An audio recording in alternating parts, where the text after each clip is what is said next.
หนังสือเสียงนี่มีประโยชน์อย่างน้อย6อย่างนะครับอย่างแรกก็คือประหยัดเงินทำไมถึงประหยัดเงินเพราะว่าคุณไม่ต้องมาซื้อหนังสือเยอะๆแล้วไม่ได้อ่านซื้อหนังสือหลายเล่มแต่ก็ไม่รู้ว่าเล่มไหนดีเสียตังค์ไปโดยเปล่าประโยชน์แต่ผมเลือกหนังสือมาให้คุณแล้วเอาแบบดีที่สุดในท็อปิกนั้นในหัวข้อนั้นแล้วก็ย่อสรุปมาให้คุณเพื่อที่คุณจะได้เหมือนกับซื้อหนังสือเสียง1แผ่นเหมือนได้อ่านหนังสือ5เล่มนะครับประหยัดเงินไปเยอะแยะมากมายประโยชน์อย่างที่2ก็คือ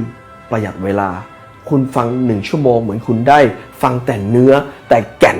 ของหนังสือ5เล่มนะครับตัดน้ำทิ้งออกไปให้หมดแล้วคุณไม่ต้องเสียเวลาไปเลือกสรรหาหนังสือเองที่ดีที่สุดเพราะเราก็ไม่รู้ว่าหนังสือเล่มไหนดีที่สุดแต่ผมเป็นคนชอบค้นคว้าหาหนังสืออยู่แล้ววันปีนึงผมหนังสือผ่านตาผมเป็น1,000เล่มนะครับหนังสือภาษาอังกฤษเพราะฉะนั้นผมจะรู้ว่าเล่มไหนดีเล่มไหนไม่ดีให้ผมเลือกให้คุณเลยดีกว่าเอา5เล่มที่เจ๋งที่สุด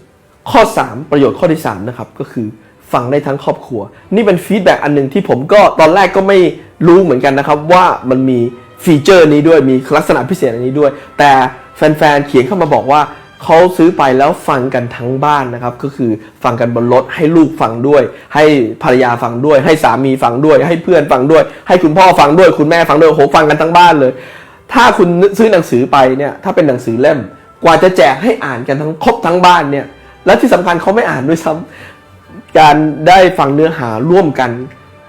ทั้งครอบครัวเนี่ยทำให้กระชับความสัมพันธ์ทำให้มีโอกาสได้ปรึกษากันแล้วก็ได้เนื้อหาดีๆไปพร้อมๆกันนะครับเป็นอะไรที่น่ารักมากนะครับผมได้ฟีดแบ็กกลับมาในเรื่องนี้เยอะแยะมากมายนะครับว่าลูกได้เอาไปฟังด้วยแล้วลูกก็เอามาถกกับพ่อมาเตือนความจำพ่อว่าคุณบัณฑิตได้พูดแบบนี้คุณบัณฑิตให้ความรู้แบบนี้คุณพ่อจำได้ไหมน่ารักมากนะครับประโยชน์ข้อที่4นำไปใช้ได้จริงเป็นความรู้ที่พัฒนาชีวิตของคุณในทุกๆด้านนะครับผมเป็นคนมี passion กับเรื่องแบบนี้อยู่แล้วก็คือในการพัฒนาชีวิตตัวเองพัฒนาตัวเองในทุกๆด้านไม่ว่าจะเรื่องความสัมพันธ์เรื่องจิตวิญญาณเรื่องความฉลาดเรื่องการเงินเรื่องการลงทุนในทุกๆด้านนะผมอยากจะเก่งขึ้นนะครับแล้วผมได้รวบรวมข้อมูลต่างๆเหล่านี้เอาเฉพาะที่ใช้ได้จริงเนี่ยแล้วรู้ได้ไงว่าใช้ได้จริงผ่านตัวผมเองหมดทุกอย่างแล้วถ้าเกิดใช้ไม่ได้จริงเนี่ยผมไม่กล้าเอามานำเสนอเพราะมันเสียแบรนด์ผมนะครับมันจะต้องใช้ได้จริงในโลกแห่งความเป็นจริงและในที่สำคัญต้องใช้ได้จริงในประเทศไทยเพราะว่าถ้าคุณอ่านหนังสือแปลบางอย่างหรือว่าอ่านหนังสือฝรั่งบางเล่มเนี่ยคุณจะรู้ว่ามันใช้ไม่ได้ในประเทศไทยบางอย่างนะครับส่วนใหญ่เลยด้วยซ้ำจะใช้ไม่ได้ในประเทศไทยแต่ผมจะสกรีนมาให้หมดเลยเอาที่เหลือว่าใช้ได้จริงในประเทศไทยได้ผลแน่นอนนะครับประโยชน์ข้อที่5ของการอ่านหนังสือเสียงก็คือผมเป็นคนเล่าเองผมเป็นคนบรรยายเองจะได้มีสีสันผมไม่ได้มานั่งอ่านหนังสือให้คุณฟังแล้วน่าเบื่อผมจะพยายามใช้พลังทั้งหมดที่ผมมีนะครับเทคนิคทุกอย่างที่ผมรู้ในการพูดเนี่ยเพื่อที่จะทำให้คุณเนี่ยฟังแบบไม่เบื่อฟังให้แล้วตื่นเต้นไม่ใช่แค่ไม่เบื่ออย่างเดียวแต่ตื่นเต้นสนุกสนานแล้วก็มีจังหวะที่จะสามารถที่จะฟังได้หลายๆรอบและก็ได้เข้าใจอธิบายได้อย่างเข้าใจได้ลึกซึ้งนะครับในตัวผมเองนี่ก็เป็นครูโดยการเทรนนิ่งการฝึกฝนของตัวเองในสายอาชีพเนี่ยผมก็ฝึกฝนมาเป็นเหมือนผู้ถ่ายทอดผู้ที่เป็นครูอาจารย์คนอื่นนะครับเพราะฉะนั้นผมจะรู้วิธีที่จะนำเสนอรู้วิธีที่จะอธิบายให้คุณฟังได้เข้าใจ